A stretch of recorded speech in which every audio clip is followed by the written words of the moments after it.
Gostaria de convidá-los para nós lermos a palavra de Deus, Efésios capítulo 2, a partir do verso de número 11. Amém? Podeis assentar, irmãos.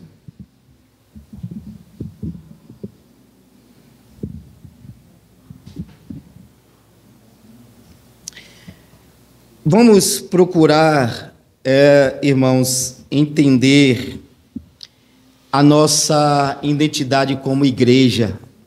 Nós somos a igreja de Jesus Cristo, mas muitas vezes esquecemos que, como igreja de Jesus Cristo, quem nós exatamente somos. E eu quero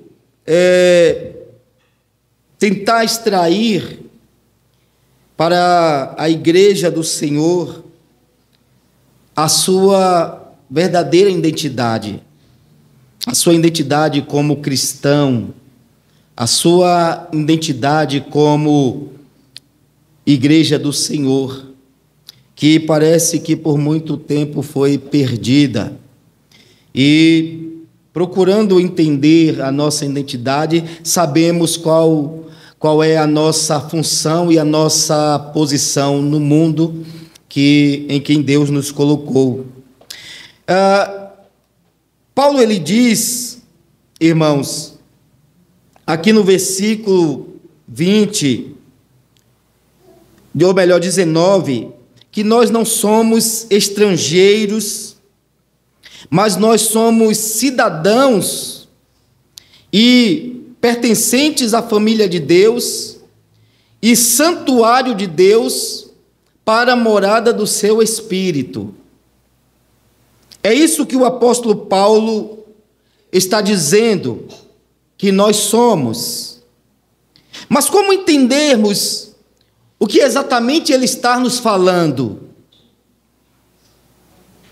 Como entender e como essa mensagem nos é comunicada?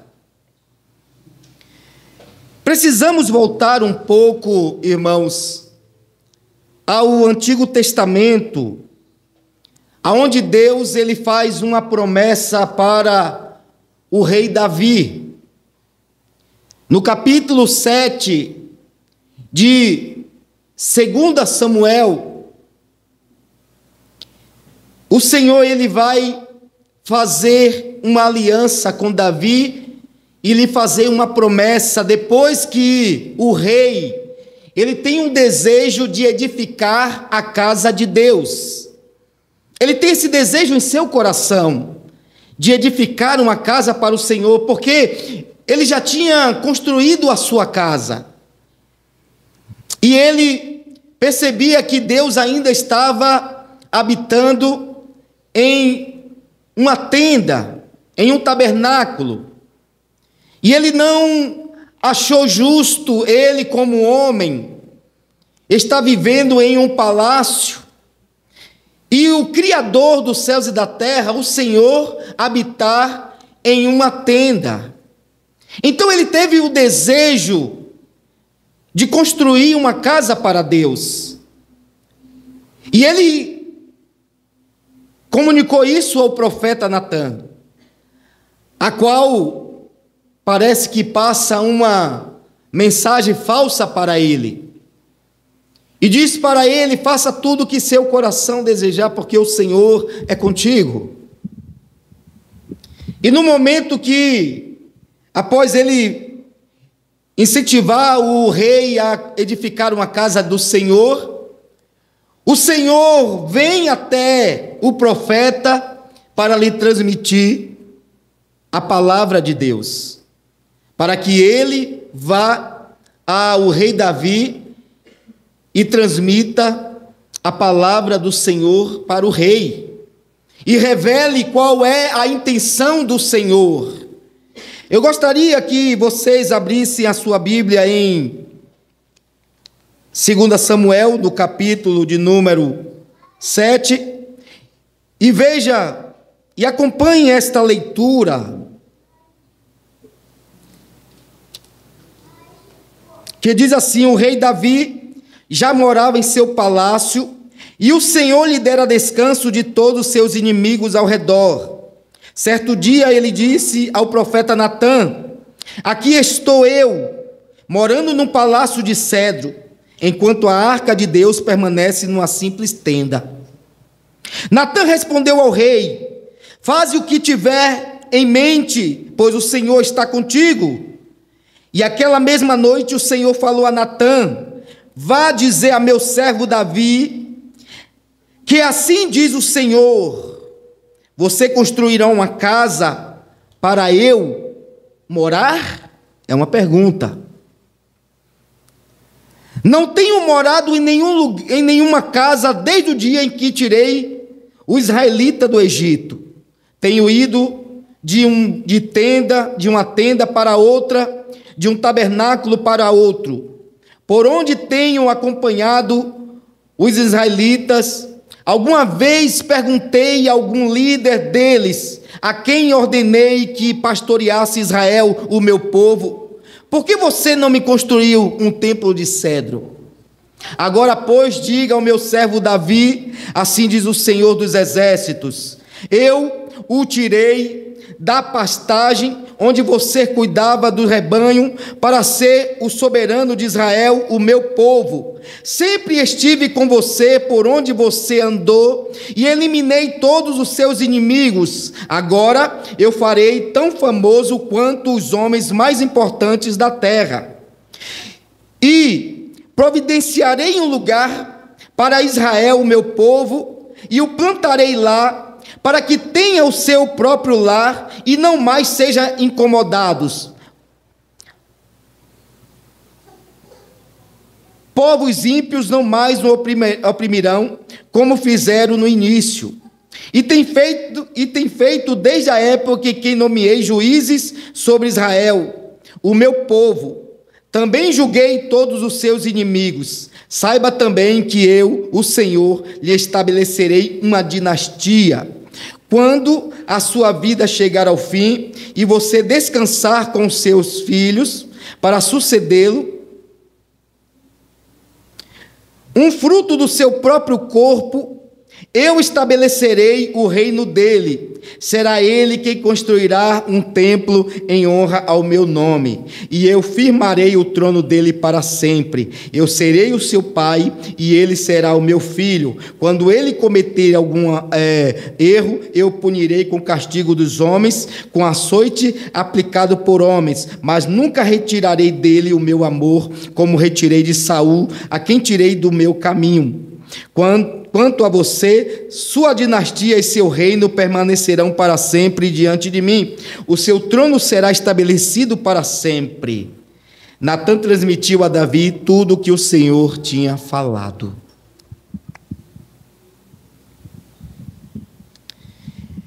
Veja o que Deus está dizendo para Davi. Ele queria construir a casa para o Senhor, e o Senhor disse: você vai edificar uma casa para mim? O Senhor está dizendo: eu edificarei uma casa para você, Davi. E essa casa aqui, irmãos, é a dinastia de Davi, é o reino de Davi. E um dos seus descendentes, depois que Deus edificasse a casa de Davi, ou que lhe desse um reino com muitos descendentes, Deus escolheria um desse descendente de Davi para edificar a sua casa, para construir a sua casa. E o que nós estamos vendo Deus falar para Davi é que o reino de Davi e o reino de Deus estariam ligados. O Senhor estaria governando o seu povo através do reinado do descendente de Davi. É isso que o Senhor está dizendo para ele. Deus vai edificar uma casa para ele, e Davi vai edificar uma casa para Deus, uma habitação para Deus. Deus manterá seu lugar de habitação como rei de Israel, mediante o reinado de Davi. Nós estamos falando isso para poder explicar para a igreja quem nós exatamente somos. Você observa que Deus ele vai edificar uma casa de Davi, uma dinastia, um reinado, por meio de seus descendentes. E através de um descendente desse, Deus vai construir a casa de Deus. E Deus já dá um modelo, um exemplo através de Salomão. Depois que Davi faleceu, descansou, Salomão subiu ao trono.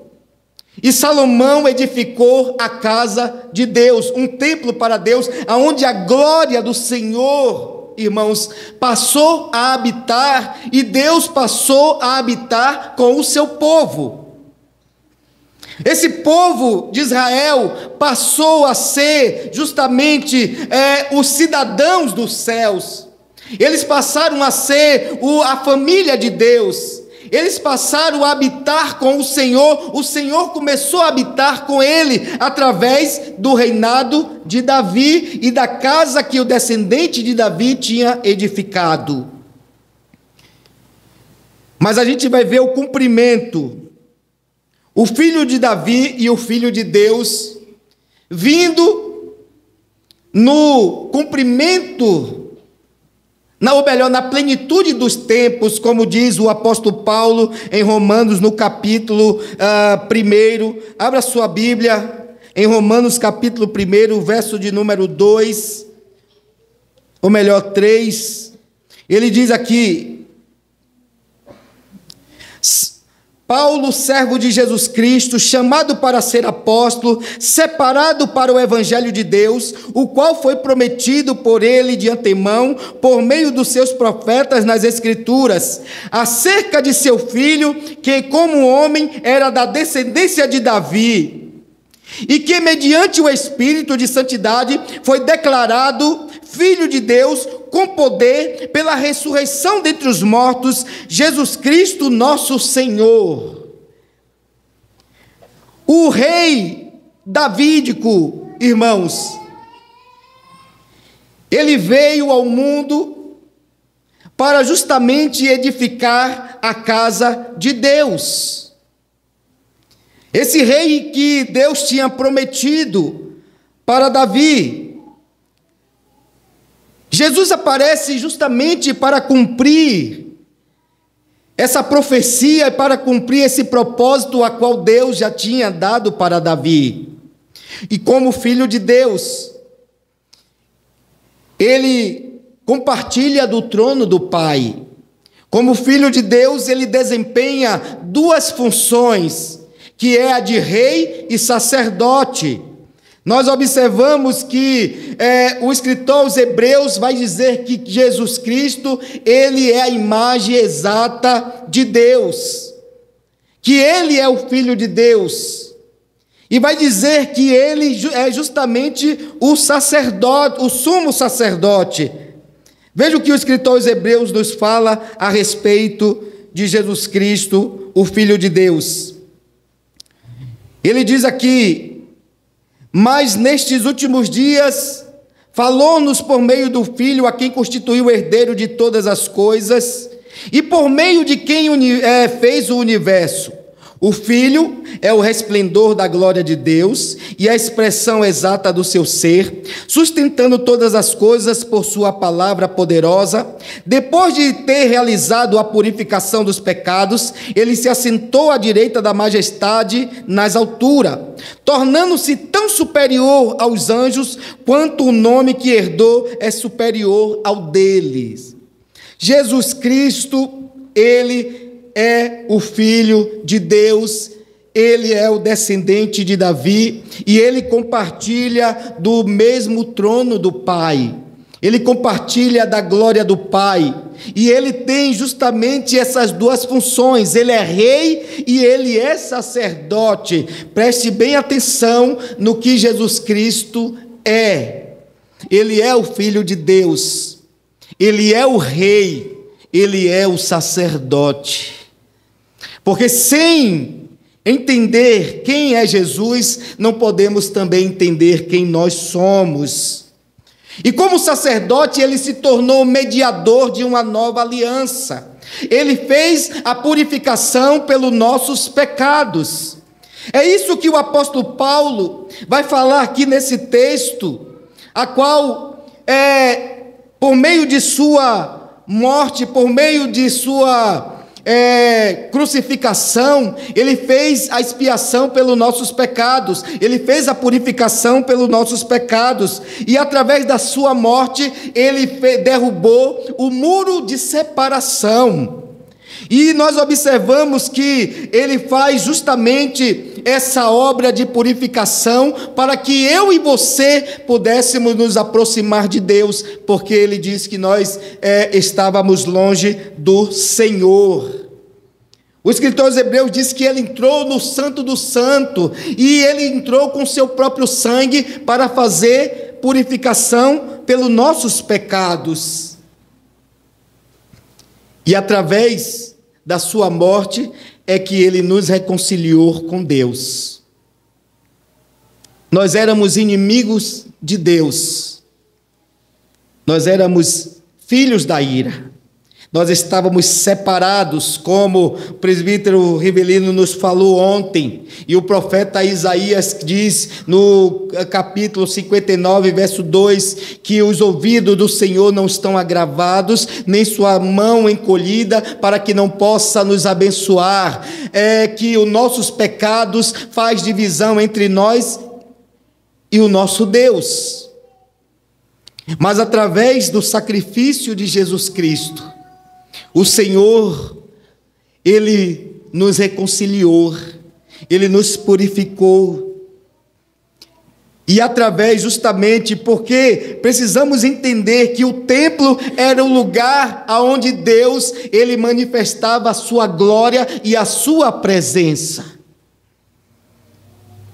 E só o sumo sacerdote podia se aproximar de Deus uma vez por ano, e ele fazia expiação pelo pecado do povo, para que o povo pudesse estar diante de Deus, adorando o Senhor.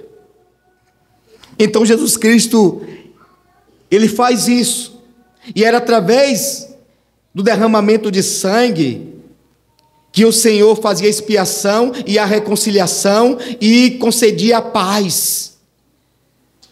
A inimizade era desfeita, o pecado era removido, nós somos purificados e podemos nos chegar a Deus, podemos nos aproximar do Senhor. E foi isso que nosso Senhor Jesus Cristo fez.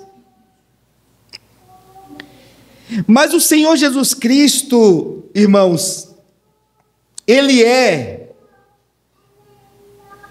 o edificador da casa de Deus, o construtor da casa de Deus. Nosso Senhor Jesus Cristo, como edificador, Ele é a pedra fundamental. A pedra que Isaías diz que os construtores rejeitaram. Ele é a pedra fundamental. Ele não é só a pedra fundamental, mas Ele também é a pedra de esquina. A pedra fundamental é aonde a casa é construída, é o que dá alicerce, o que dá firmeza, o que dá segurança a uma casa. A pedra de esquina ou a pedra angular é aquela pedra que fica no canto, ligando uma parede à outra. E a Bíblia diz que Jesus Cristo, Ele é a pedra fundamental. Jesus Cristo, Ele é a pedra de esquina. E é através dele que nós temos segurança. É através dele que nós, queridos irmãos, temos comunhão uns com os outros. Ele faz a reconciliação e ele faz a paz através de seu sacrifício. Isso aqui é algo maravilhoso.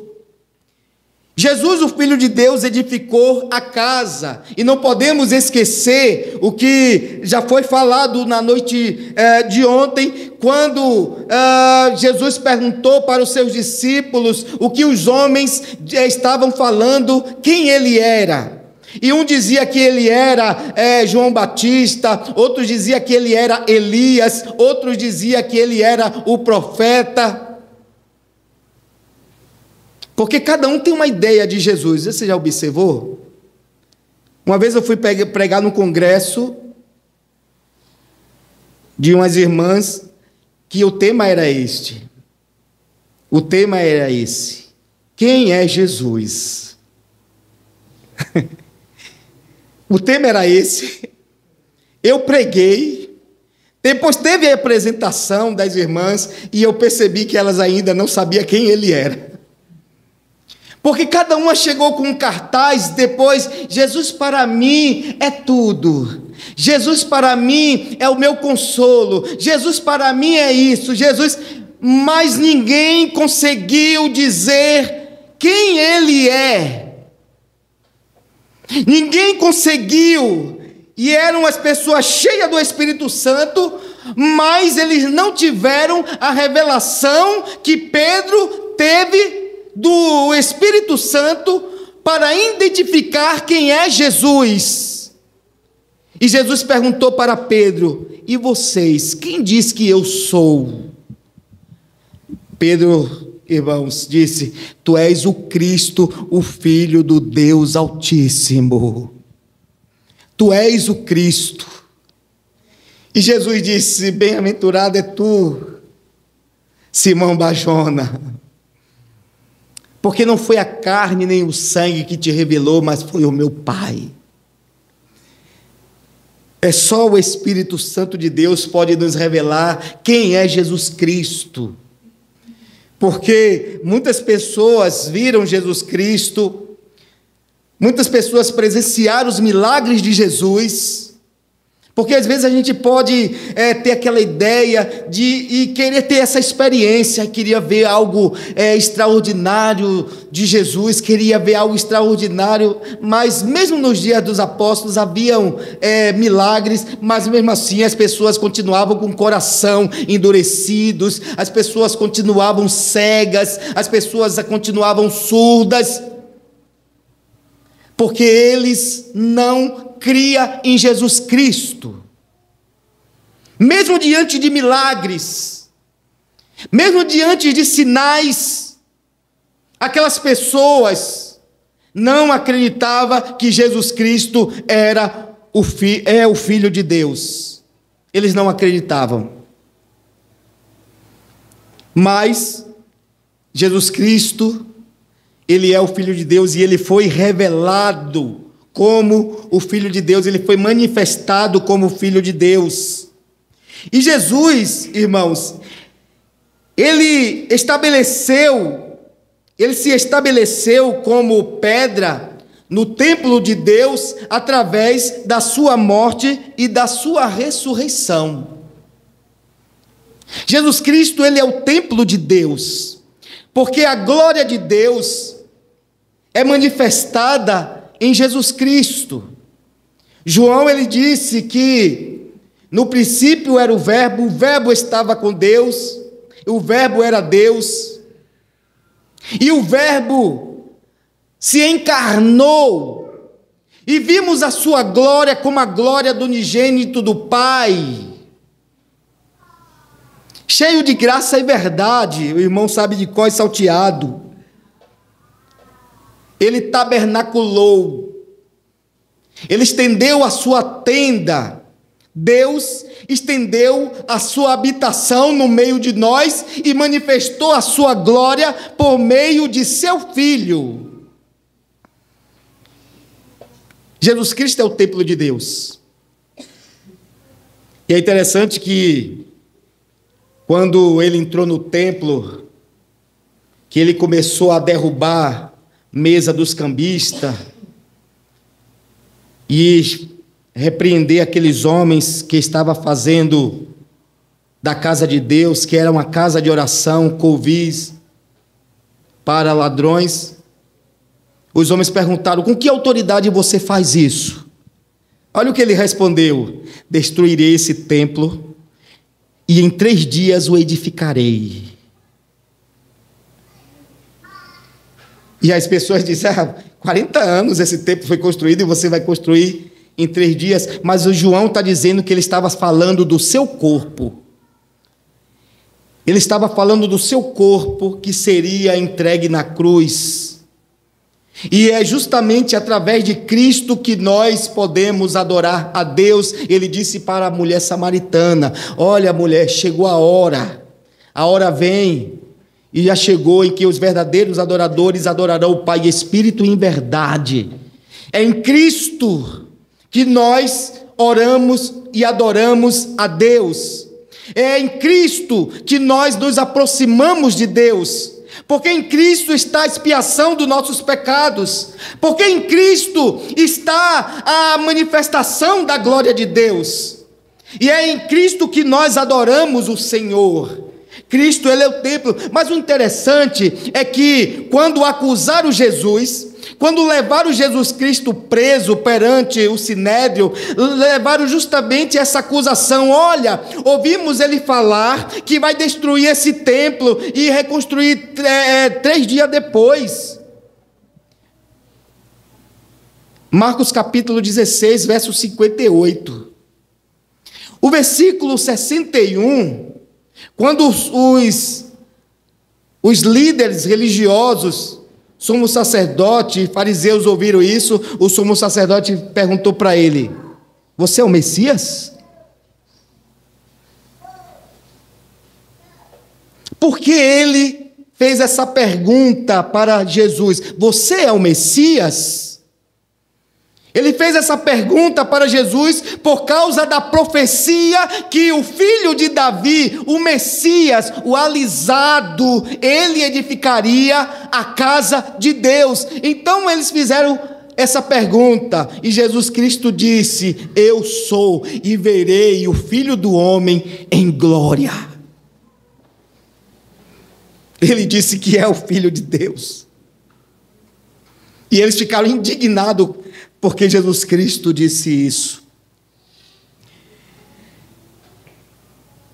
Então Jesus Cristo, Ele é o templo de Deus, o lugar onde nós adoramos, onde nós recebemos a revelação de Deus. É em Jesus Cristo. Mas a edificação do templo de Deus, ela continuou com os apóstolos, após a morte de Jesus Cristo. Nós sabemos que Jesus Cristo se estabeleceu como pedra fundamental do templo de Deus através da sua morte e ressurreição.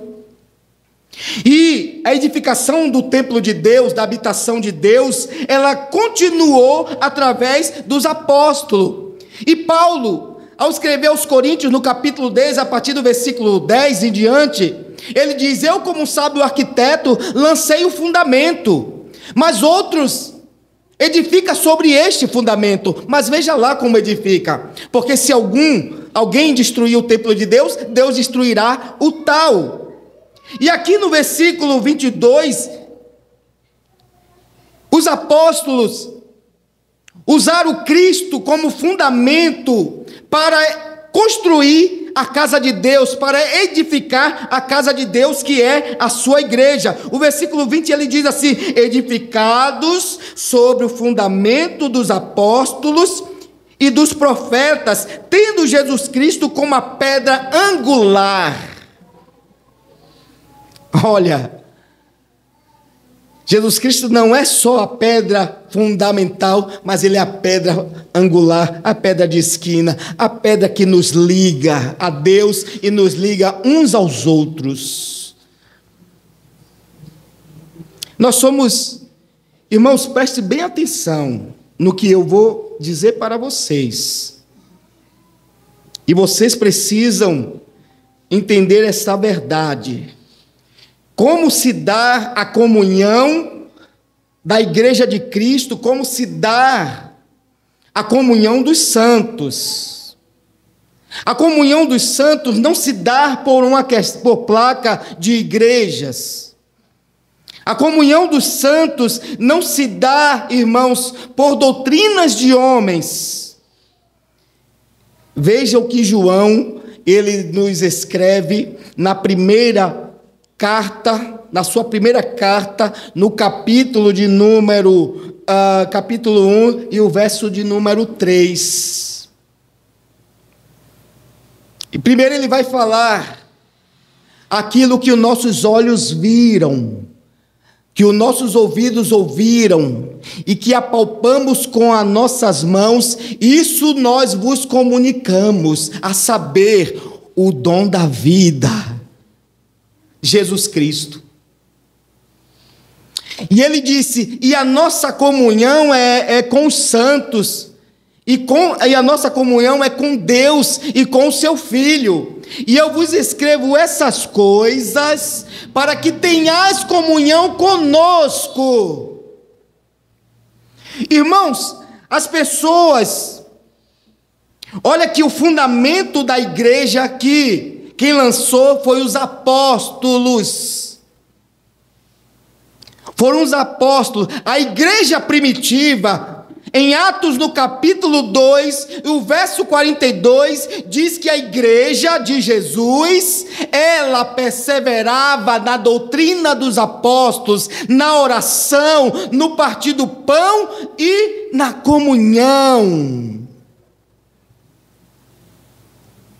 A doutrina se dá, ou melhor, a comunhão se dá pela doutrina apostólica, não é pela doutrina do pastor Oséias, não é pela doutrina de homens, é pela doutrina apostólica. Por quê? Porque eles foram testemunhas ocular.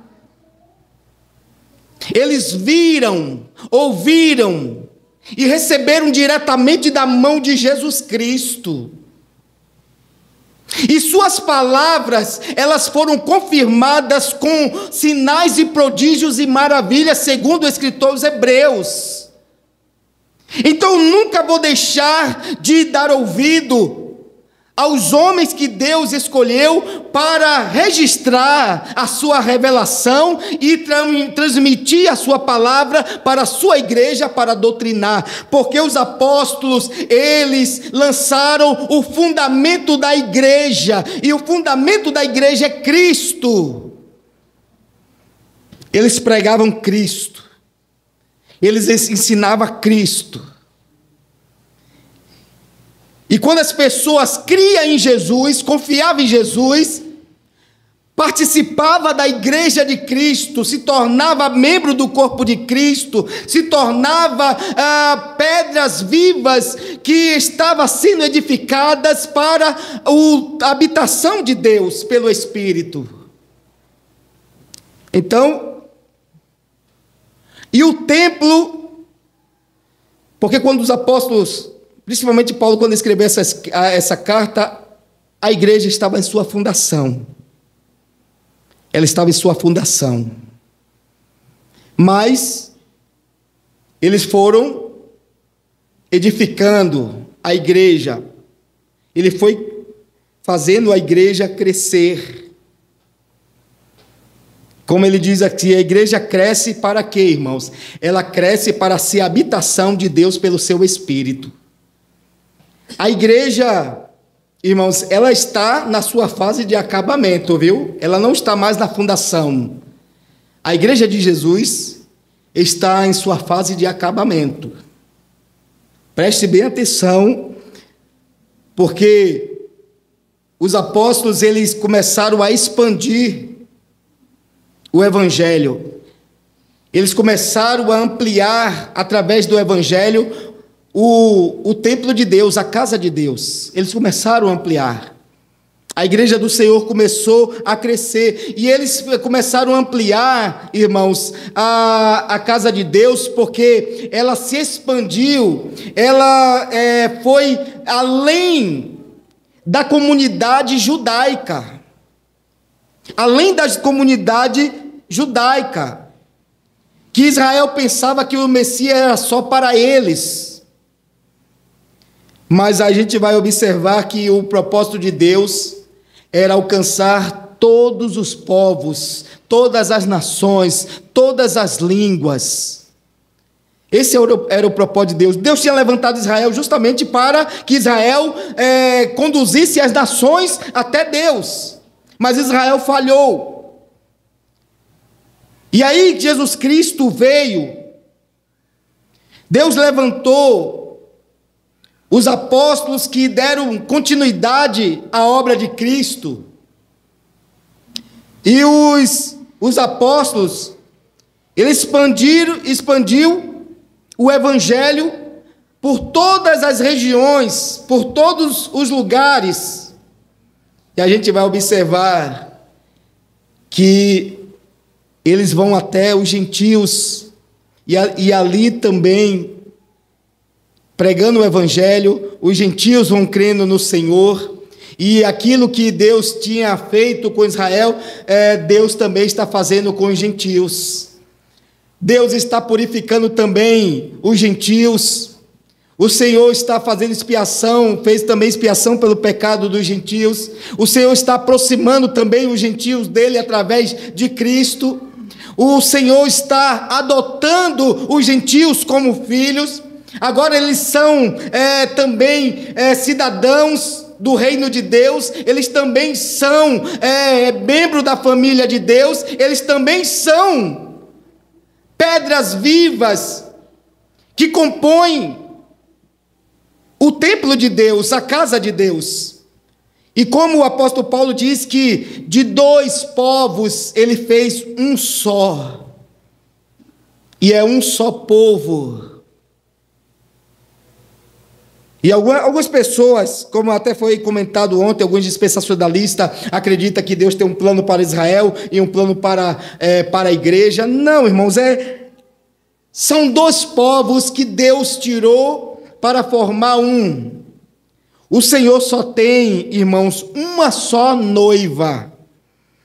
O Senhor só tem uma só esposa, não são duas esposas. O Senhor só tem um só corpo. O Senhor só tem uma só casa. Então o Senhor uniu esses dois povos e foi pregando o evangelho que os apóstolos foi edificando a igreja do Senhor. O evangelho foi se expandindo e hoje o templo do Senhor está em sua fase de acabamento.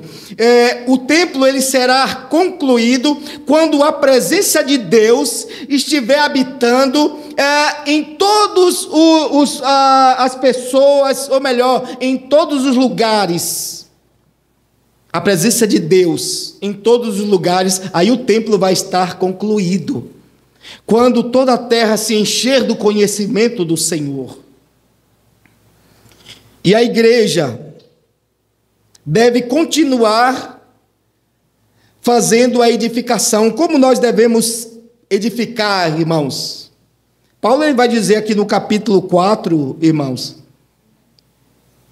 porque o objetivo, a igreja ela é edificada, ela cresce quando todos chegam à unidade da fé e ao pleno conhecimento do Filho de Deus. E as pessoas só podem chegar à unidade da fé, só podemos ser unidos na fé, ter uma só fé, quando nós temos o pleno conhecimento do Filho de Deus, porque é através de Jesus Cristo que a fé ela é gerada em nossos corações. Ele diz aqui no versículo de número 13, né? Versículo 12 diz: com o fim de preparar os santos para a obra do ministério, para que o corpo de Cristo seja edificado, até que todos alcancemos a unidade da fé e do conhecimento do Filho de Deus, e cheguemos à maturidade, atingindo a medida da plenitude de Cristo. O versículo 15 diz: antes, seguindo a verdade e amor, cresçamos em tudo naquele que é cabeça, Cristo. Dele todo o corpo ajustado e unido pelo auxílio de todas as juntas, cresce e edifica-se a si mesmo em amor, na medida em que cada parte realiza a sua função. Quando nós estamos unidos na mesma fé, pelo mesmo conhecimento do Filho de Deus, e quando nós seguimos a verdade em amor, e estamos em comunhão, estamos unidos, nós promovemos o nosso crescimento, servindo a Deus, pregando o Evangelho, deixando os dons que Deus nos concedeu a serviço da obra do Senhor. Então preste bem atenção, igreja. O que nós exatamente somos? A Bíblia diz que nós somos cidadãos dos céus, famílias de Deus e templo de Deus. O que isso significa? Hoje, para eu ser um cidadão, eu não preciso mais recorrer a rituais como antigamente. Quando uma pessoa nascia, ele tinha que fazer a circuncisão e passar a seguir os rituais. Ele precisava agora guardar a lei cerimonial de Moisés.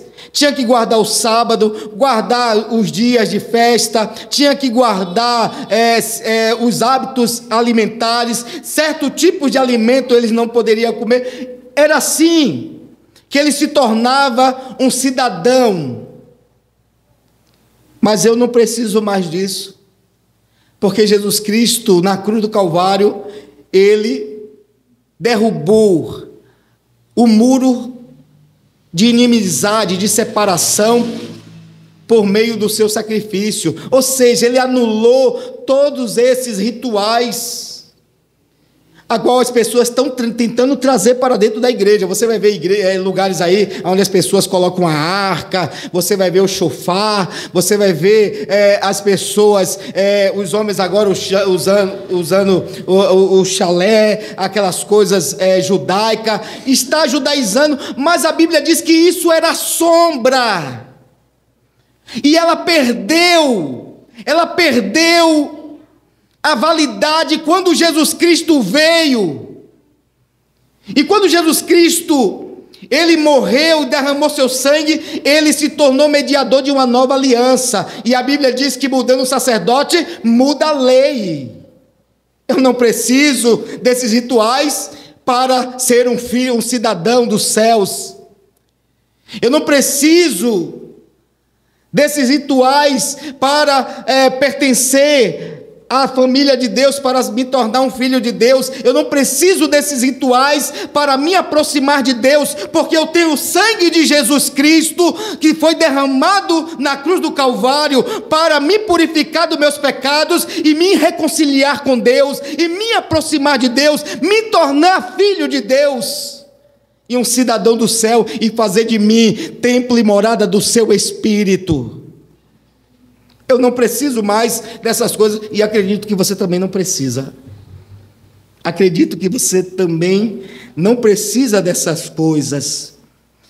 E a gente sabe quem é Jesus. Jesus, ele é o Filho de Deus. Ele é rei sacerdote. E quem é a igreja? Irmãos, não é à toa que Pedro vai dizer que nós somos pedra viva espiritual, pedra viva, sendo edificado como casa espiritual, e nós somos reino de sacerdotes. A igreja de Jesus tem um reino sacerdotal. E o que isso significa? Você, como rei, precisa viver uma vida de justiça e com sabedoria.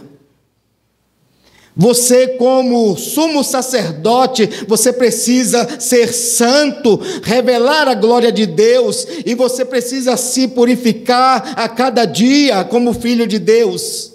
Você precisa resplandecer a glória de Deus, porque você é templo de Deus. Você precisa expressar a imagem de Deus através de Jesus Cristo, seu Filho. É por isso que o apóstolo diz que nós somos nação eleita, povo escolhido, reino de sacerdote, povo santo. A Bíblia diz que nós somos isso. Coloque aí 1 Pedro capítulo 2, meu jovem.